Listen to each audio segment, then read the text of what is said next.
Hola amigos, bienvenidos a esta emisión de Noticias al Día 024, tu canal de noticias de Venezuela y el mundo.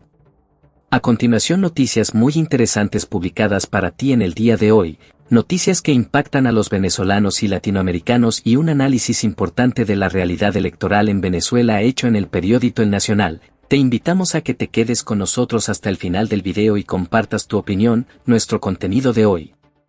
Venezuela rechazó la licencia petrolera otorgada por Guyana en áreas sin delimitar. Ron DeSantis promulgó una nueva ley que afecta a los trabajadores de Florida. ¿En qué consiste y cuándo entra en vigor? Análisis de lo que sucede en el tema electoral en Venezuela, la desaparición de los indecisos. Comenzamos. Venezuela rechazó la licencia petrolera otorgada por Guyana en áreas sin delimitar. El gobierno de Venezuela rechazó, enérgicamente, una reciente licencia de producción de petróleo otorgada por Guyana a la compañía estadounidense ExxonMobil en áreas marítimas, sin delimitar, lo que puede comprometer recursos que Caracas considera suyos. Resulta preciso indicar que el gobierno de Guyana no posee derechos soberanos sobre estas áreas marinas y, en consecuencia, cualquier acción dentro de estos límites contraviene las regulaciones y los acuerdos fijados por el derecho internacional, dijo el ejecutivo venezolano en un comunicado. Aseguró que ha habido una secuencia de actos ilegítimos perpetrados por Guyana, a la que acusó de violentar radicalmente el derecho internacional, mediante una cadena de abusos y transgresiones que se encuentran fuera de la legalidad internacional y del cumplimiento de sus compromisos establecidos en la reunión bilateral del 14 de diciembre. Venezuela reitera que toda concesión que Guyana otorgue o pretenda otorgar en las áreas en cuestión es inaceptable, en tanto que es violatoria del derecho internacional y de la soberanía de Venezuela, por lo que Venezuela se ve en la obligación de advertir que tales acciones no generan ningún tipo de derechos a los terceros que participen en dicho proceso, expresó. El viernes, el gobierno guyanés anunció que otorgó una licencia de producción de petróleo a ExxonMobil, el operador del bloque Stabroek, para su sexto desarrollo en alta mar en el país, llamado Viptel. Este proyecto, con una inversión de $12.700 millones, producirá 250.000 barriles de petróleo diarios, BPD, lo que elevará la producción diaria de Guyana a 1,3 millones BPD para finales de 2027.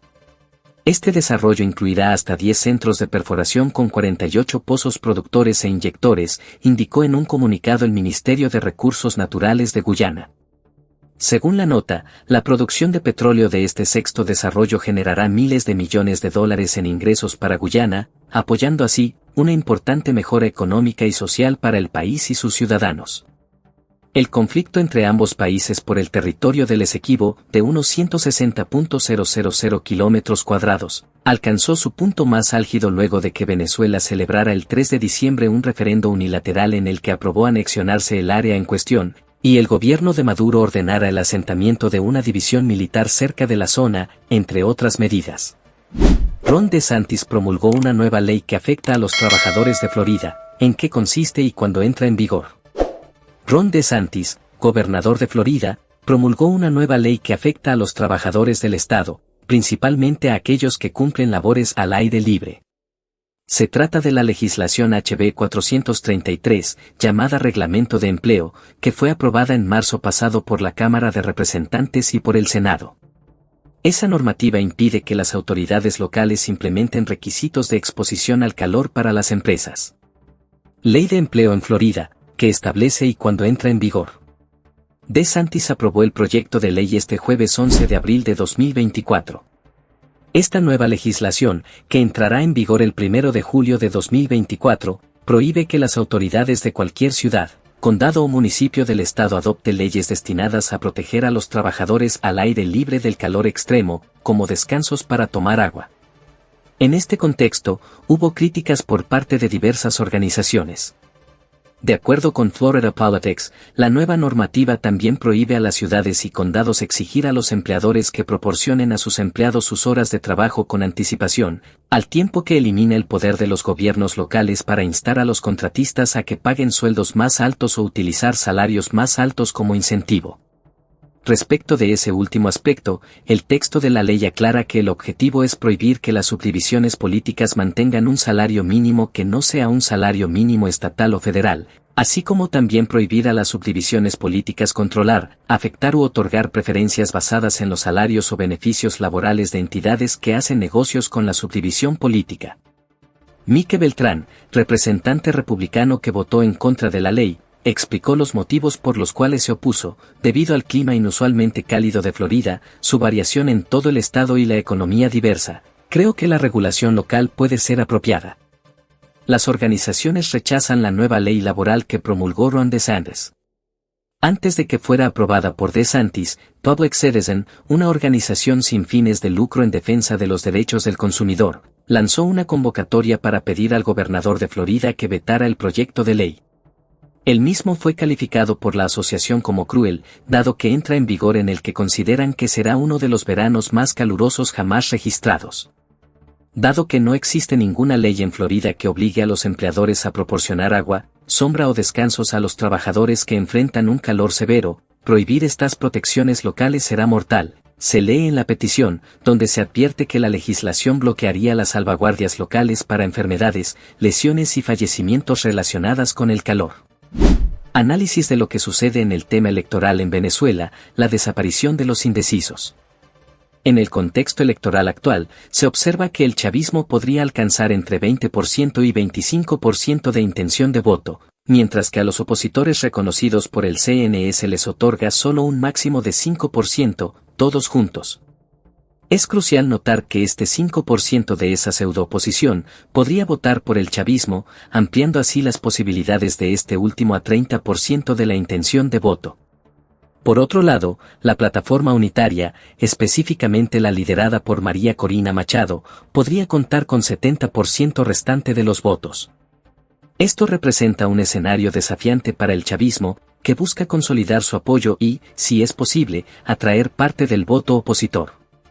En este sentido, la campaña electoral que comenzó en marzo tiene un doble propósito para el chavismo: por un lado, dividir a la oposición para que llegue desunida al proceso electoral, y por otro lado, asegurarse de que su base de apoyo de 30% esté consolidada. Todos los mensajes y movimientos que se observen durante la campaña estarán dirigidos principalmente a consolidar su propia base de apoyo, en lugar de dirigirse a los verdaderos opositores. En cuanto a las detenciones recientes, como la de Tarek El Aissami y otros, podrían interpretarse como un mensaje del chavismo para reforzar su posición de poder y enviar señales internas de consolidación. La soberbia del poder puede llevar a perder de vista el mensaje fundamental que se busca transmitir al resto de la población, lo cual podría resultar en la detención de más individuos en el futuro cercano, los cuales, al no darse cuenta de que, al mismo tiempo de detentar poder, son también un blanco, se ven sorprendidos, y pasan del pico al llano en cuestión de segundos. Por lo que se percibe hasta el momento, las elecciones del 28 de julio no marcarán un antes y un después en las relaciones políticas internas de Venezuela.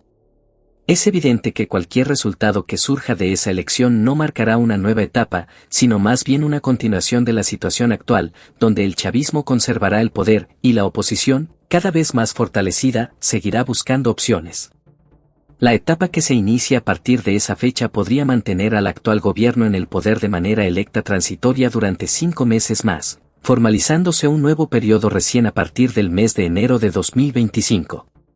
La dicotomía entre abstenerse y votar ya no está presente, ya que la mayoría de la población quiere votar.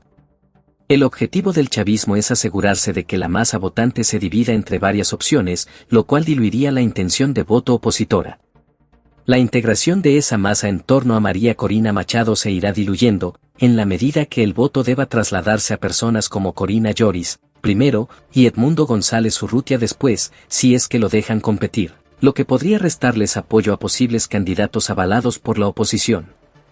Amigos, ahí están las noticias. Si te ha gustado el video, dale me gusta y compártelo con tus amigos y familiares en las redes sociales.